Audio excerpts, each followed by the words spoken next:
Father Simon and the Adjudicators of Absolution. I wish to confess to something that happened a number of summers ago and which has weighed heavily upon my conscience ever since. My story begins, hopefully enough, with young love. Boy and girl meet at a friend's party. The year is turning to summer. There are fairs with waltzers and the winning of cuddly toys. Romance blooms in all of its enthusiasm and energy. Winter follows autumn, with ice skating hand in hand on the ice rink in the town square, rubbing noses together to warm them and supping mulled wine at Christmas markets. Another summer comes and the couples celebrate their first anniversary. Families are met. A second year passes, with their relationship maturing with the seasons. We skip to their third summer, taking a romantic stroll in a charming village. As they pass a picturesque flint, stone and red brick church that our girl has always admired, our boy drops to one knee and proposes. He is nervous, stutters a little over his words, reads her a little of her favourite poem as he describes his love for her, his appreciation of her love for him, that it would make him the happiest man in the world to be able to love her for the rest of their days. We know all of this because we were there, and I'm not using the royal we. You see, behind the privet hedge that separated the church grounds from the footpath, crouching down and holding our breaths so that we would neither be seen or heard, were all of his friends. More than that, as her parents and all of her family were there, and his parents and all of his family, and the vicar. Behind the hedge? The boy had, and with the full cooperation of the girl's friends and family, organised an entire wedding. Wow. In absolute secrecy. The church was booked, the rings bought, flowers arranged, the reception catered, the honeymoon paid for, everything. Her best friends were dressed in their bridesmaid outfits with delicate gold brocade. A wedding dress, pearl white, decorated tastefully with teal and gold embroidery, and suit, black, teal waistcoat with gold embroidery, gold handkerchief and cummerbund were ready for them to change into. Matt's got his head in his hands. Oh, no. Go on. We were all there, waiting in hiding, ready to leap out and cheer as she said, no. Oh, no. One of the bridesmaids, too far away to hear the actual response but close enough to hear that one had been made, went to leap up. She was quickly restrained by another bridesmaid and her cheer indignantly muffled behind a hand. We were all shocked, not knowing what to do, looking nervously amongst each other, still bent double and becoming more and more stiff. The vicar's face was a picture of utter clerical dismay. I like that phrase. Yeah, what clerical dismay looks like. Yeah, seen them live. A bell ringer's face, having received no signal, peered inquiringly out at us from the church doors. Somebody broke wind.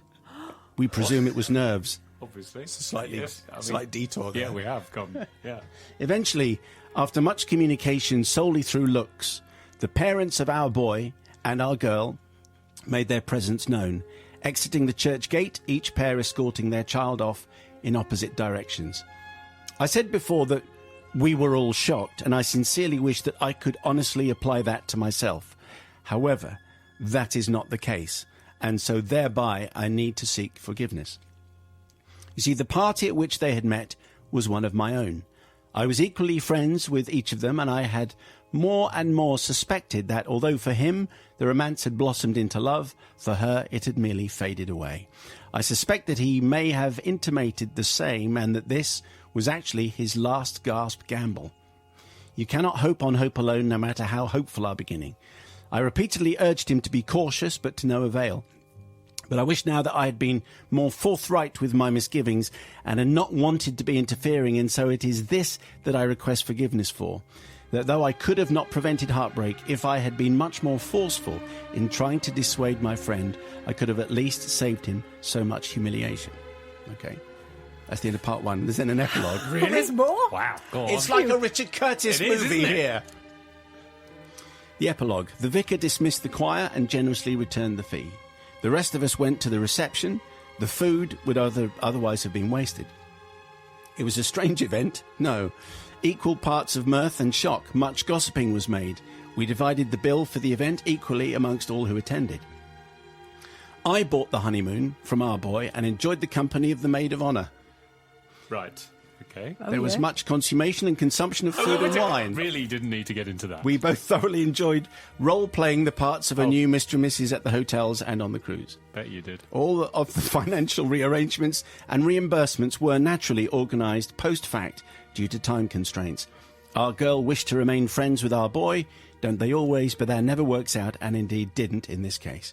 She spent some time travelling the world and has since married happily. He has remained staunchly unmarried, though has a long-term, serious and exceedingly patient girlfriend who is quite unabashedly unsubtle about the fact that she would marry him now, right now, if not more quickly, and child.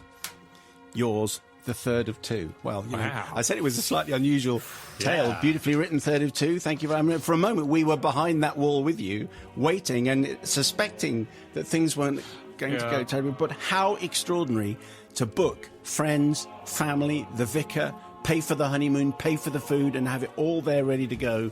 And the answer was no, Sister Bobby. Well, I mean, it wasn't inevitable, but who does that? Well, what? You just don't do that because Too you keen? don't do that. Well, you just don't do that because first of all, you're not including her in that bit. No, even if she said yes, you're still basically excluding her from all that planning and everything. So that's the first. You don't do that. That's too much of a risk. Even if they say yes, you don't do that. Have you not seen Don't Tell the Bride? That's what that's about. There's years and years of Don't Tell the Bride going, don't do that, even if you save money. The first thing is though, should you be forgiven? Absolutely, for not being more forceful with your friend. The thing is, you said, please be cautious, please don't do this, please don't do this, please don't do this. If you had made him not do it, you could have been responsible for so much more. So you weren't responsible for this. I mean, he was responsible for his own decision. You said be cautious. That's as much as you could do otherwise. and so You're forgiven. So I wanted. There must be people listening who remember this wedding. It's not kind of or non-wedding. It's not the kind of thing that you're going to forget. Anyway, Brother Matthew. Well, yes. I mean, here's the thing. If you're going to do that, if you're going to propose and have everything set up, ready to go, you need to be absolutely 100% sure she's going to say yes. And clearly, this guy not only thought that it might not happen, I suspect that he was thinking, well, she's not going to turn me down when everyone's there.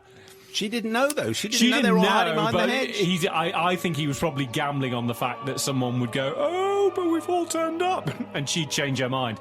So I'm going to say definitely... Well, he's forgiven, isn't he? So Yes. forgiving the third of two, he's not forgiven for putting her in that position. He's not forgiven. No. The guy who's... Yes, the one who knew. Have I got confused? No. Third of two. Let's you've say forgiven. forgiven All right. and not forgiven.